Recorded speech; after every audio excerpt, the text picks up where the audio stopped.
ጀግናዋ ፔሊን ጀሪን አዋረደቻት። ተጋደሉ። ሙስጠፋ እና አምነን በጣም ደነገጡ። ብሌን ይህ ውሸትሽና ቅጥፍናሽ እስከ መቼ ጊዜ ነው? እስኪ ንገሪኝ። አረ እንደው ምን አይነቲቱ አረመኔና ጨካኝ ነሽ ጀሪ! አሁን በዚህ መንገድ እኔንና አምነንን ለማለያየት የምትጥሪው ነገር መቼም ቢሆን አይሳካልሽም። ምክንያቱም እኔ እንዳንቺ አይደለሁም ብላ አለቻት። ምን እያልሽ ነው ፔሊን? አንቺ እኮ ነሽ የሰረቅሽው ብላ ስትል አርፈሽ ተቀመጪ። እያንዳንዱ ነገር እኮ በስልኬ ቀርጭሻለሁኝ። ግን ደግሞ እኔ አምነን ያምነኛል አያምነኝም የሚለውን ነገር ተግባራዊ ለማድረግ ነበረ። እናም በስተመጨረሻም ልየተሳካልህ አይደለም ብላ አለችው። ምን እያልሽ ነው ፔሊን? አምነን ትሰማኛለህ? አንተ ለእኔ ቦታ ያለህ ምን ያህል እንደሆነ በደንብ አድርጌ ተረድቻለሁ። እድሜ ለጀሪ ብላ አለችው። የእውነት ታዲያ ምንም ነገር አላደረግሽም? ትሰማኛለህ? እንዴት ብትደፍር ነው?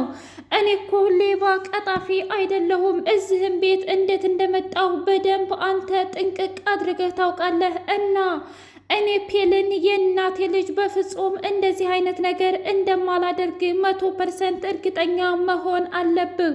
አይደለም ዛሬ ወደፊት ራሱ ማወቅ አለብሽ። የእናንተ አረመኔነትና ጭከኔነት እስከ መቼ እንደሁ እንኳ በፍጹም አላውቅም። ግን ደግሞ እመነኝ ጀሪ ላንተ ሚስትህ አትሆንም ብላ አለችው። በዚህ ከቀጠለች ቤተሰቡን በሙሉ የምትበታትነው ጀሪ ናት እንጂ ሌላ ማንም አይደለም።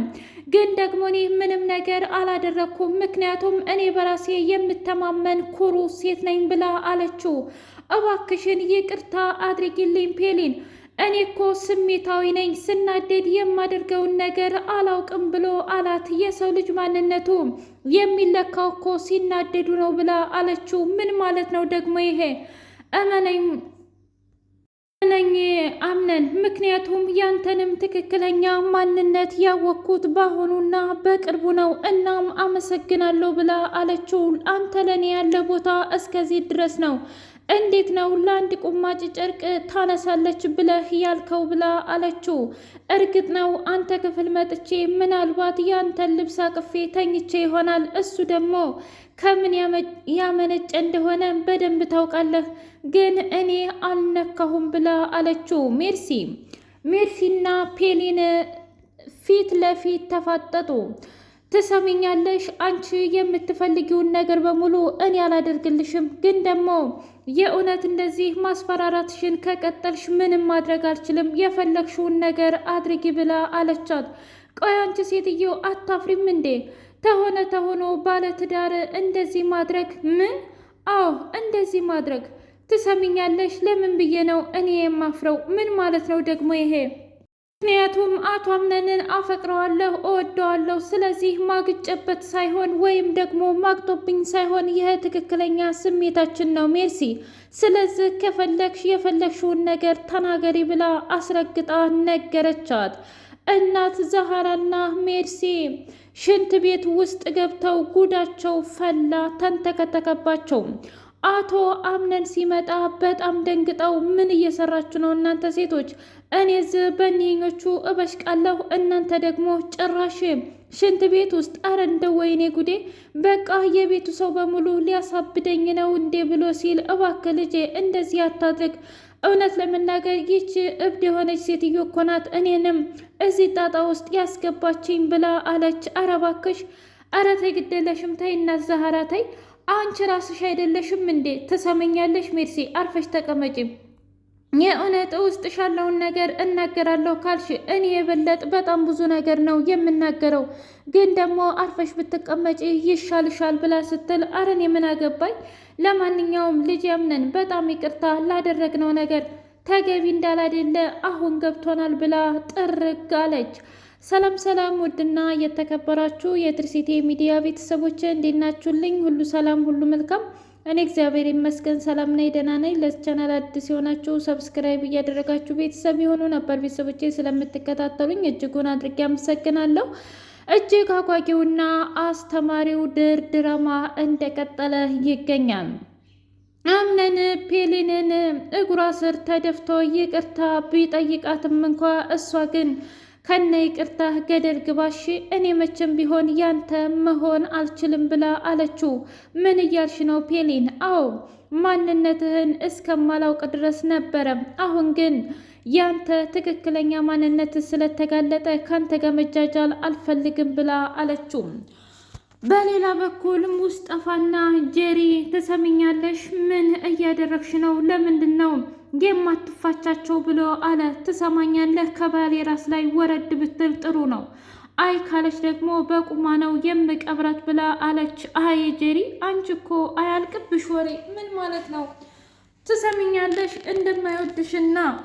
እንደማይወድሽና እንደማያፈቅርሽ እያወቅሽ ለምንድን ነው በዚህ ልክ ሙዝዝ የምትይው? መቼም ለሌላ አይደለም፣ ማለትም ያው ለሀብት እንደሆነ የታወቀ ነው ብሎ አላት። ምንም ይሁን ምን አይመለከትህም፣ ማለቴ አያገባህም ብላ አለችው። ኧረ እባክሽ እንደዛ ከሆነ ታዲያ ለምንድን ነው እኔ የማልናገረው ብሎ አለ። ለማን ነው የምትናገረው? ለአምነን ንገረዋ። እኔም ደግሞ እዚህ ቤት ለምን እንደመጣህ እናገራለሁ ብላ አለችው። አታስቢ፣ ሁሉንም ነገር ንገሪው። ምክንያቱም እኔ እዚህ ቤት የመጣሁት የእውነትም ሴፈንም ብዬ ሳይሆን አንቺን ብዬ ነው ጅሎ። እና መናገር ከፈለግሽ የፈለግሽውን ተናገሪ፣ ግን ደግሞ አሁን አንድ የምፈልገው ነገር አለ ካንቺ ብሎ አላት። ምንድን ነው እሱ? እዩልሽ አሁን ምንም ነገር አልልሽም፣ ግን ደግሞ እኔ በምፈልግሽ ሰዓት መምጣት አለብሽ ብሎ አላት። ቆይ አንተ ሰውዬ አብድሃል እንዴ? እኔ እኮ ባለትዳር ነኝ። አይ ባለትዳርማ አይደለሽም። ትሰምኛለሽ? አንቺ ማለት የሰውን ሕይወት የምታበላሽ ነሽ ጄሪ። እናም ፔሊንን ከዚህ በኋላ ትተያታለሽ። አይ አልተዋትም የምትይ ከሆነ ደግሞ ከባድ ችግር ይገጥምሻል ብሎ አላት። እናት ዛህራና ፔሊን እኔ ልሄድ ነው እናት ዛህራ በቃኝ ይሄ ቤት ብላ አለቻት። ምን ነው ልጄ ተስፋ ቆረሽ እንዴ? አዎ ከምንምና ከማንኛውም ጊዜ በላይ እኔ መሄድን መርጫለሁ ብላ አለች። እንደዚህማ ሊሆን አይችልም፣ እባክሽን ለምንድን ነው የማይሆነው እናት ዛህራ? እኔ እኮ ብቻዬን ታገልኩኝ። አሁን ላይ አምነንም ሆነ የአምነን አያት ጄሪን በጣም ወደዋታል።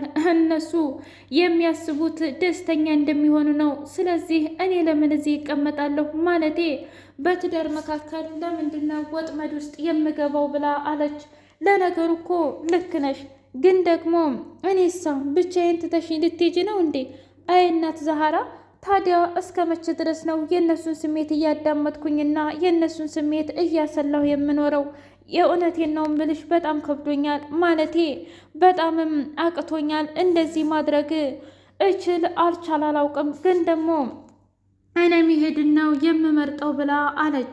እንግዲህ እንደፈለግሽ የሞርዚና ነገር እጅጉን ግራ አጋብቷል። ምክንያቱም የእውነት ከቃጠሎ በኋላ የትም ቦታ ልትገኝ አልቻለችም። አምነን ምናልባት አክስቴን ገለዋት ይሆን ወይ እያለ ለአያቱ ሲያወራት፣ አታስብ እሷን አይገሏትም፣ ምናልባት እያሰቃዩት ይሆናል።